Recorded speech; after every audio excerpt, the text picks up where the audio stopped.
Hi everyone, it is Easter Monday. It's hard to believe that we are already in the first week of Easter.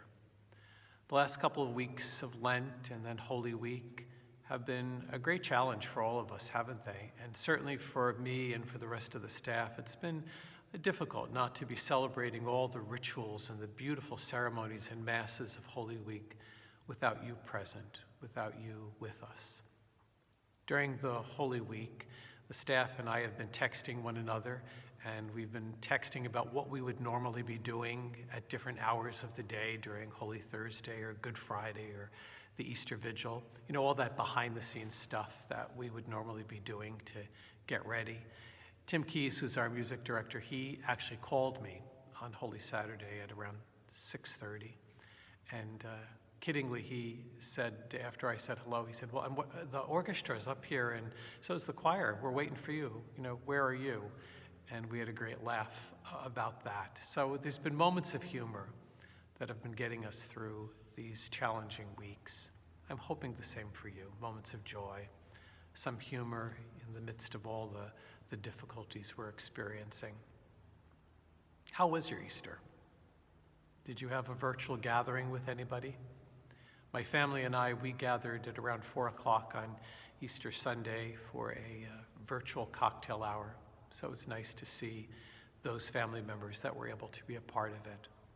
There are many traditions and many customs that accompany Easter that come from different cultures. And I'm thinking particularly about Easter Monday. My family is Hungarian and Slovak in our ethnicity. And in both of those cultures, maybe in some other Eastern European cultures as well, but certainly for Hungarians and Slovaks, Easter Monday was a day, now this probably started centuries ago, when young men of the village would take buckets of water and they would look for the young ladies in the village and they would douse them with the water. Now, you can look this up, but it had a lot to do with courtship, it had a lot to do with blessing. But my mom talks about being a young girl and them doing this on Easter Monday. She and her sister would get dressed in the same clothes that they wore, their Easter finest, that they wore for Easter Sunday Mass. And by the time my mother was a young girl, I think there was some equality because girls were spraying the boys with water equally. But my mom talked about she and her sister would get spray bottles filled with water, and they would knock on neighbors' houses, and the people would open the door, and my mother and her sister would spray them with water. And she said to us, we weren't quite certain why we were doing it, but the people opening the door expected us to spray them with water. Now, even if we were not in a social distancing time these days, I would advise you not to take up that tradition and go through the streets and douse anybody with water. But water, and that sort of being, kind of filled with the water and doused with the water, it made me think of baptism, something that we are celebrating, especially in the Easter season, that through the waters of baptism, we become part of the family of Jesus. And it is hard work to be part of the family of Jesus, but there's also great fun and great joy in being part of that family too, and we can't forget that even in these difficult times. Mary Magdalene is a central figure in the Easter season. Her icon is right behind me. It's usually hanging in the chapel. You may have seen it many times. She is remembered as one of the myrrh-bearing women who go to the tomb to bless the body of Jesus. She is also remembered as the one who sees the risen Jesus for the first time. She experiences his presence. One of the great legends regarding Mary Magdalene is that she went to Rome after the resurrection to see the Emperor Tiberius Caesar, to convince him that Jesus was risen from the dead. And to make her point, the tradition says, she brought with her an egg to kind of talk about new life. And while she was speaking with the emperor said that Jesus was no more risen from the dead than that egg in your hand is red. And the tradition says that the egg at that moment in her hand turned red. When you are able to return to church, I want you to go into the chapel if you've never really looked at this, and to look at this icon, because the egg in her hand, the iconographer made it red. It's colored red. And some believe that this is the tradition of coloring Easter eggs and decorating them as a reminder of Mary Magdalene's witness to the resurrection of Jesus. I thought I'd read for you now today's gospel. Mary Magdalene is in it. Part of it is what we heard on Easter Sunday.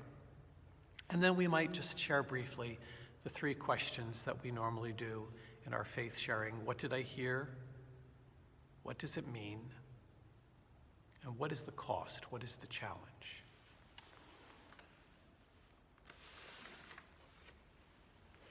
This is from the Gospel of Matthew. Mary Magdalene and the other Mary went away quickly from the tomb, fearful yet overjoyed, and ran to announce the news to his disciples. And behold, Jesus met them on their way and greeted them. They approached, embraced his feet, and did him homage. Then Jesus said to them, "Do not be afraid. Go tell my brothers to go to Galilee, and there they will see me." While they were going, some of the guard went into the city and told the chief priests all that had happened. The chief priests assembled with the elders and took counsel. Then they gave them a large sum of money to the soldiers, telling them, "You are to say, 'His disciples came by night and stole him while we were asleep.' And if this gets to the ears of the governor, we will satisfy him and keep you out of trouble." The soldiers took the money and did as they were instructed. And this story has circulated among all to the present day.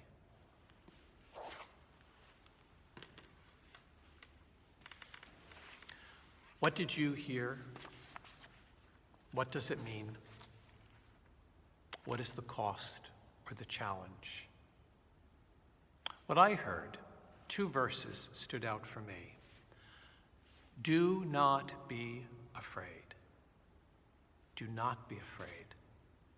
And the other verse that stood out for me when I read this was, "And if this gets to the ears of the governor, we will satisfy him and keep you out of trouble." That second verse, in which the officials get the soldiers to fabricate a lie, and they give them money for it, that second verse, for me at least, what I heard is it shows us what fear looks like when you are afraid. Because when we are afraid, we say what's convenient. We say what's not true. We say what we want to believe. We say what we think others want to hear.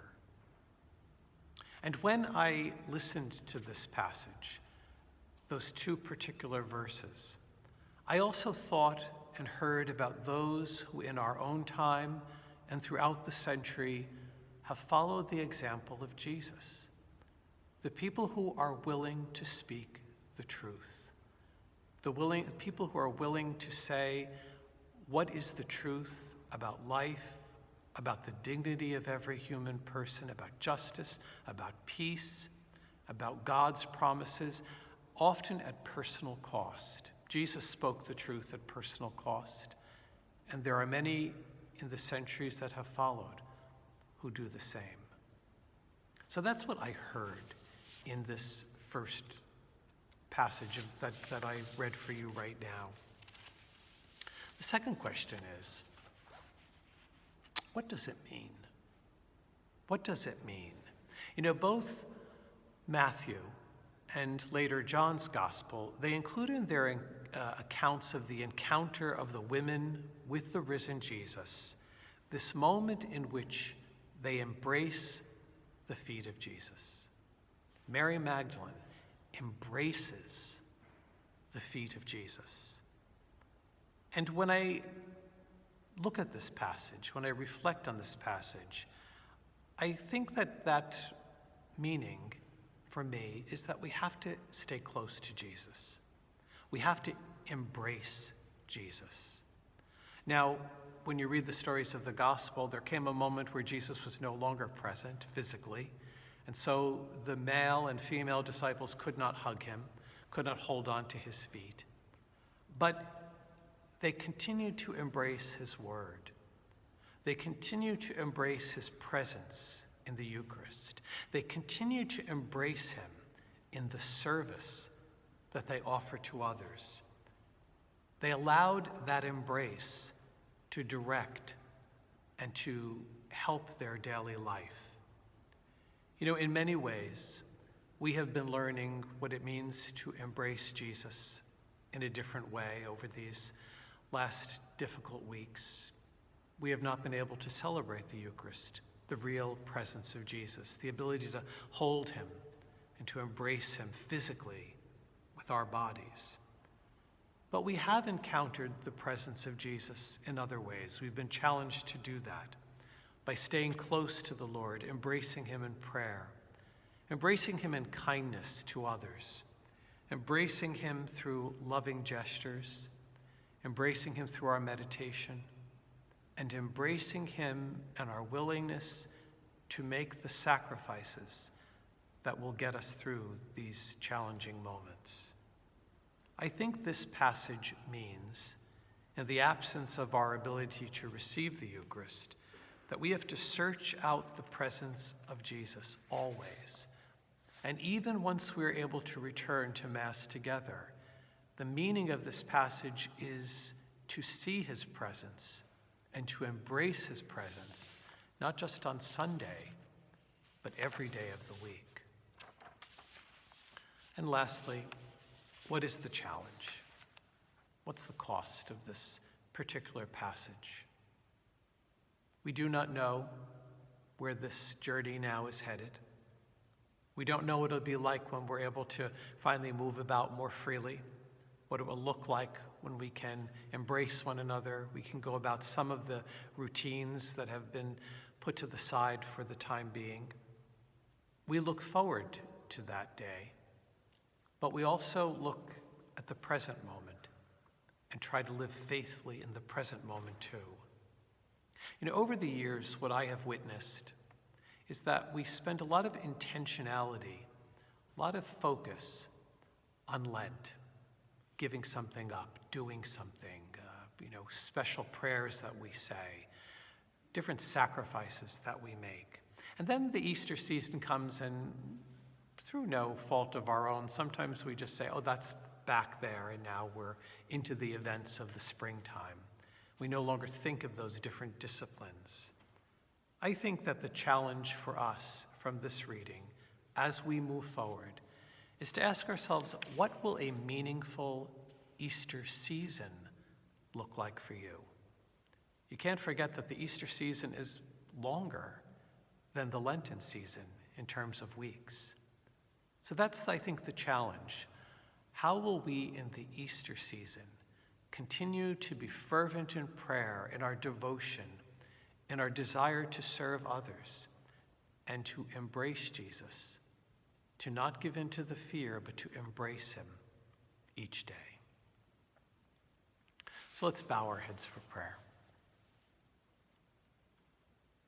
Lord, meet us on the way.